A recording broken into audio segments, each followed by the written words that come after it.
So I want to welcome leaders who are here tonight for Cub Leader Training.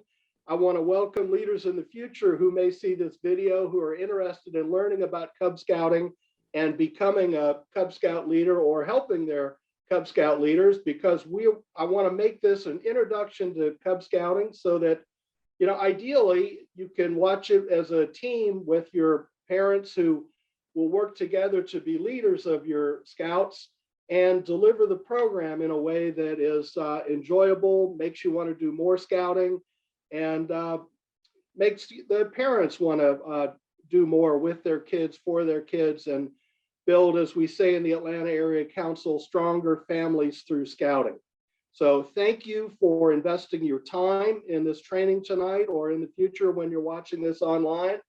Let me review how we're going to approach this. We're going to focus on adventures, doing Cub Scouting, which is now all about doing adventures. I'm going to focus on how to keep it simple and make it fun. From time to time, I may actually explain some of the background of some of the rules of Cub Scouting that probably aren't fully thought through. That's a kind way of saying that maybe sometimes there's an unimportant rule where there's a better way to do it than you might see written up in the books. I'll explain where I may take a different approach, but I think it's one that when you think about it, you'll agree that it's probably the right way to go. I am going to focus a lot on the key role of working with the kids, because den leaders do most of that interaction.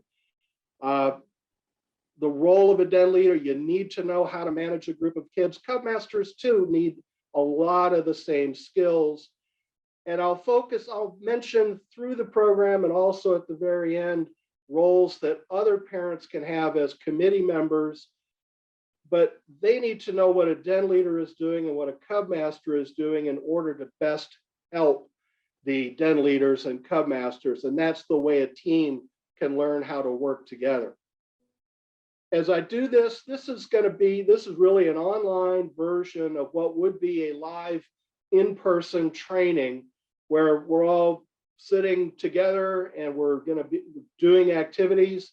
And so I'm going to lay this out like a Cub Scout meeting model or activity model, which has these steps. And we'll hit each of these and go into some detail about them later on. But basically, you can see that before we started, I had to have a plan, I had to have a program, and that is this PowerPoint and other information that I emailed out to you already. I'll email some more later for those who are in the program tonight, so that you'll have some resources to help you deliver the program.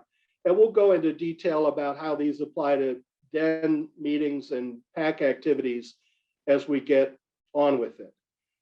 But first, whenever you're doing a Cub Scout activity, it's proper to have an opening ceremony. We're not going to replicate that here. I'm not going to make everyone stand up and say the Pledge of Allegiance. I'll just point out that that's a super simple opening ceremony to set the tone for Scouts. Another super simple opening could be leading the Scout Oath. And the slide that's popping up here is giving you a possible way to do it, especially with new Scouts who don't know the Scout Oath yet. I suggest doing it with new Scouts as a call and response, where the leader says a line and then everybody else repeats it back. That's a lot better than everybody trying to just plow through something they don't know yet. So I suggest that as an easy way to get going. I'll tell a little bit of a story here about my first Tiger Den meeting back in January of 2004.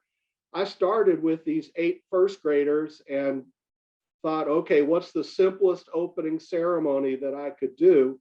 Because, oh, by the way, at that time, there weren't really den meeting plans that tied into how to earn advancement for your rank. There were, a lot of different resources, but nothing that was really cut and dried that gave you a path as to how to earn the Tiger badge, especially in our case where we were trying to earn it in 3 months.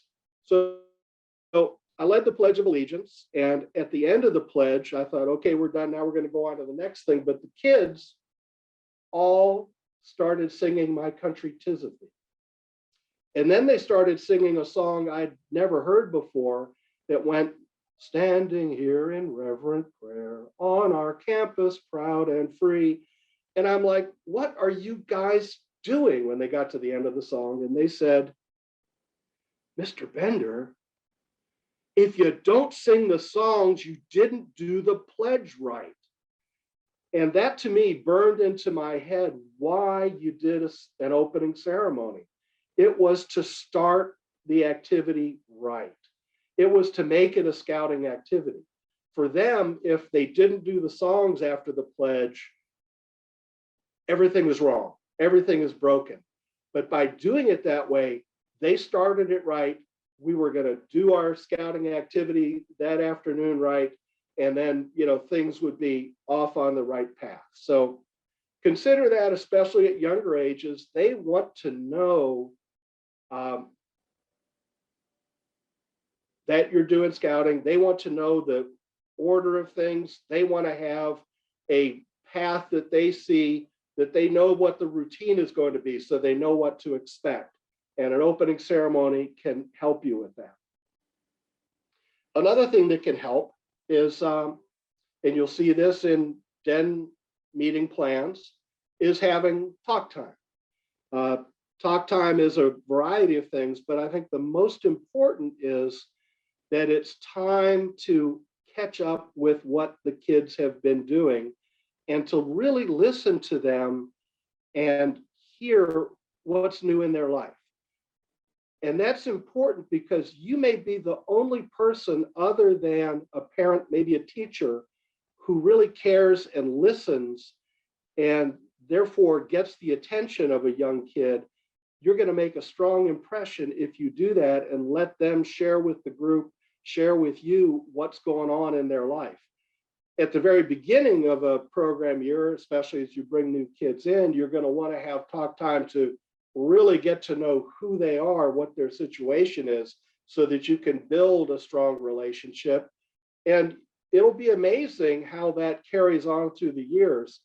I would have kids who were in a den of mine. The 2 years I was a den leader before I became Cub Master, who didn't keep on with Cub Scouting. They, went on to do other activities at school. But they would come up to me in their junior and senior year of high school when I'd see them at football games and just unload to me everything that was happening in their lives, their goals, their girlfriends, their college plans, what they wanted to do in a career. And I would be trying desperately to remember their names. I remembered who they were because I knew they were in Cub Scouts, but it was profound how they were affected by the fact that some adult listened. And that can be you. So thank you for doing that. Now, we could go all around the online Zoom room here, but I'll just do a little bit of introduction for me. I mentioned starting as a Tiger Den leader. That was back in January of 2004. So I did have Cub Scout kids at one time. They all continued through the program, even though my younger son said he was never going to do Boy Scouts, as it was called back then, now Scouts PSA.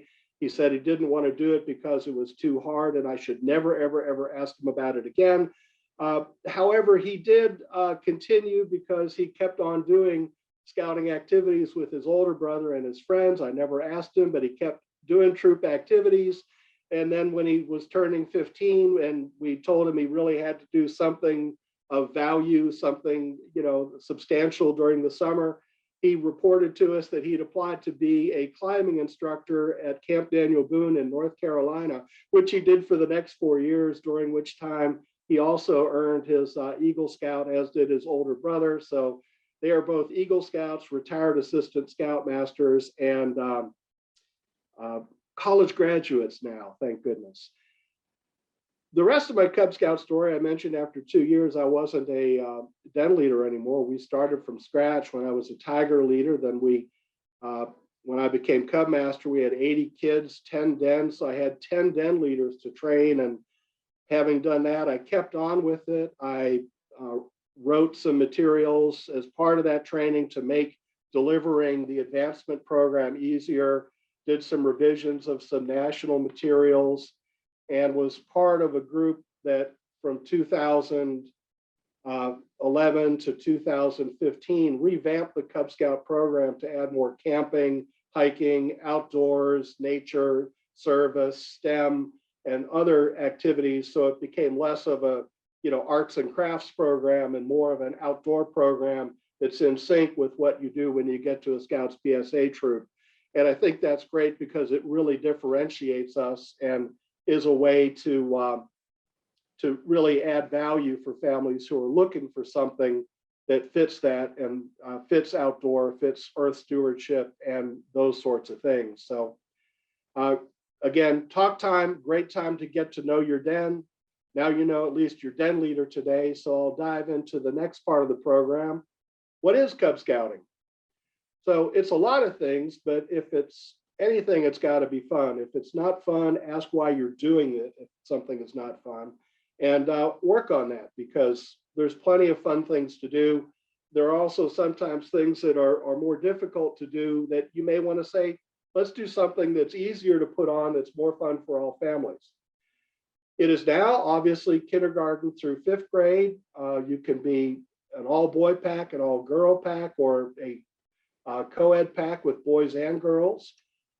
At the younger levels, it's very family oriented. As the kids get older, you need to be sure that they are growing and can be independent leaders of themselves as they move on, because in the spring of the 5th grade year, they should be moving on to a Scouts BSA troop where they will lead themselves.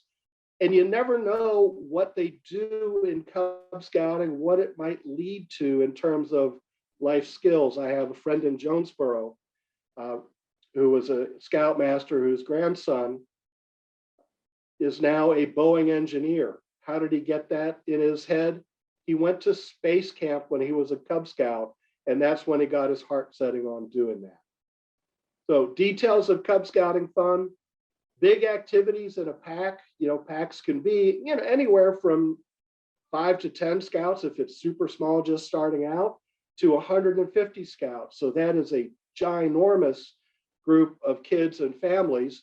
And those big pack activities can include camping, hiking, biking, field trips. I have the concept of pack parties rather than meetings. And I have that on purpose because I think if you call something, a name, aim for what you want it to be. I think a party is more fun than a meeting, and there's a lot of pack meetings historically that are not a lot of fun. So as I have polled packs and shared ideas and asked, what's your pack meeting program schedule? I hear from a lot of them that it really doesn't involve sitting in a cafeteria or a church basement. It involves getting out and doing things. And I think surveys show, from what I've seen, families like that more, kids like that more. So super encouraged doing that as opposed to doing a pack meeting just because that's how Cub Scouting started. The next part of Cub Scouting, small den adventure, small groups. We'll talk about what a den is and ideal den size in a second. And through both of those activities and also some stuff at home, Scouts get to work on advancement. And when they do things, they'll get recognized for it, which can pump up the Scout. It can make the parents proud. And it can be a big motivator for doing things in the Cub Scout program.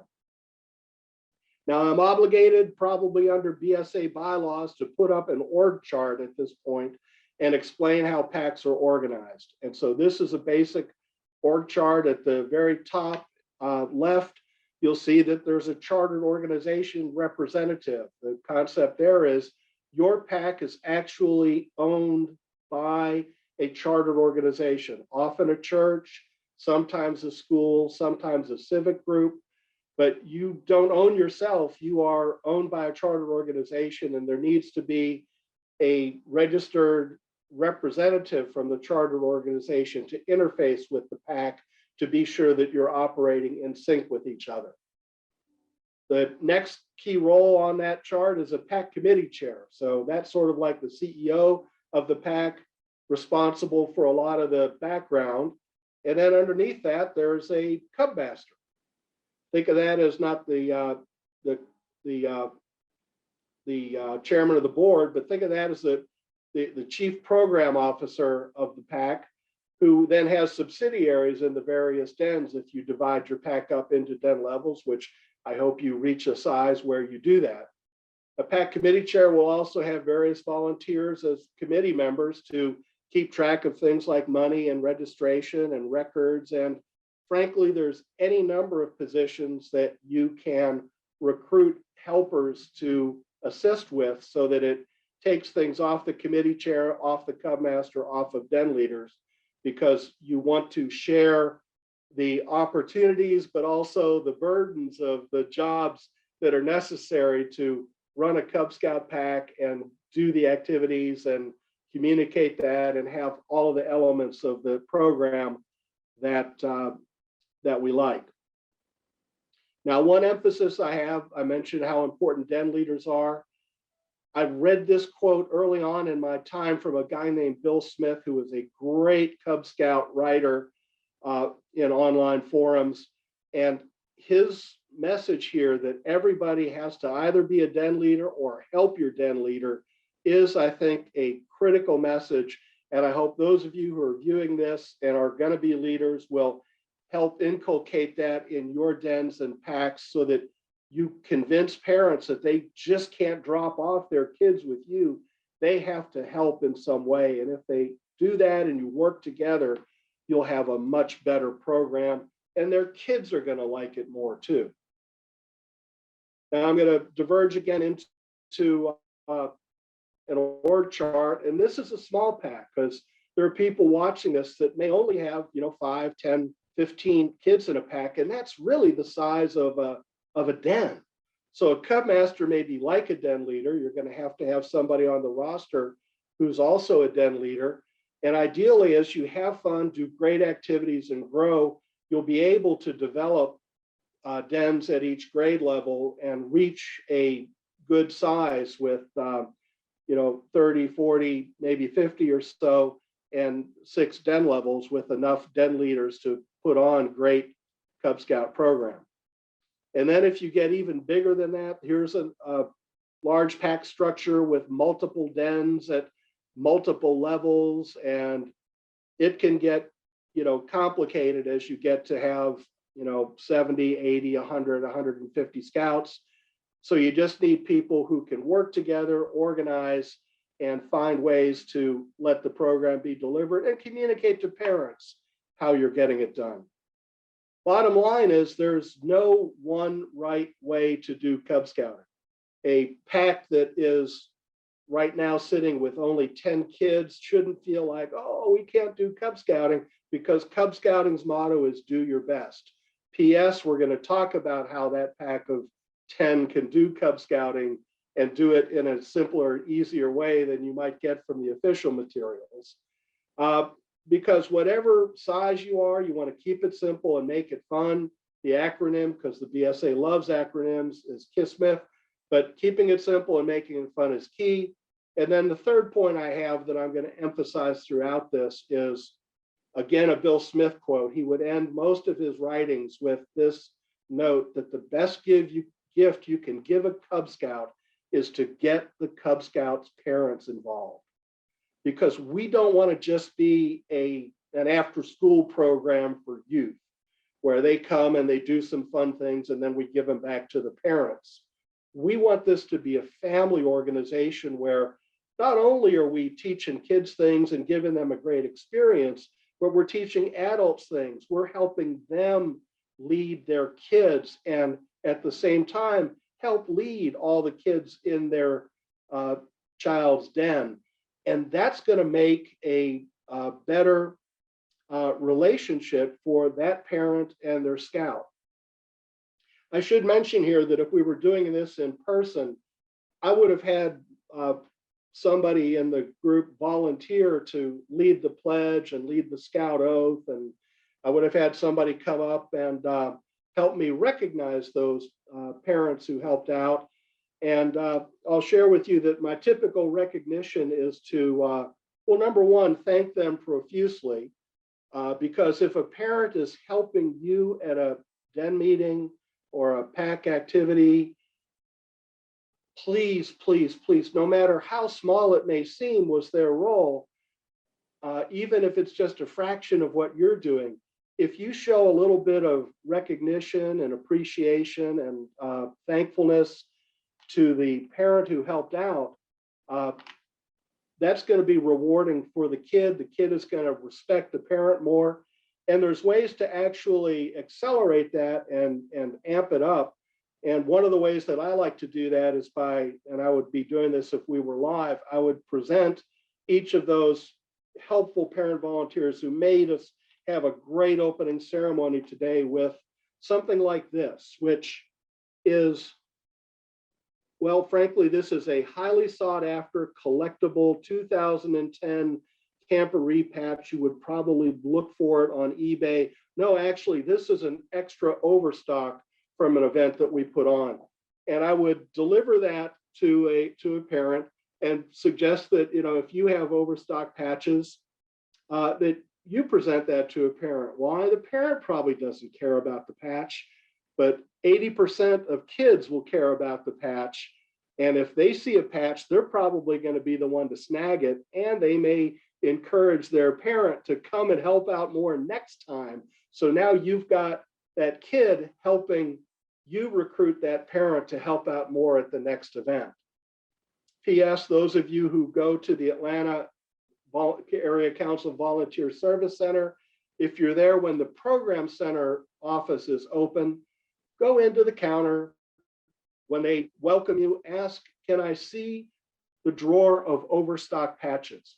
They have it front and center now so that they're happy to give them away because they have plenty of extra patches going back decades. And take a bag of them, and then you'll have some baubles and gewgaws to give out to parents as you recognize them for helping you out. So as I go through the rest of the training, I'm going to focus on the methods of Cub Scouting, which are these 7 methods. We'll hit on each of those, ending with involving family and home, because to put all of the methods together, you're going to need more help than just having a Cub Master and some den leaders. So we'll hit on, you know, the details of those roles, but also other ways that parents can help. But let's start with ideals, because that's what sets us apart from, you know, just a regular hiking club or a camping club or a Pinewood Derby racing group that meets in a pub in Brooklyn, which, by the way, Pinewood Derby racing does happen at pubs in Brooklyn. It's a thing. So the ideals are found partly through a vision statement and a mission statement, because this is what guides the program. The goal is to have programs that will help young people become better citizens, to become leaders, to make good choices over their lifetimes. And we do this by referencing and calling out the points of the Scout Law.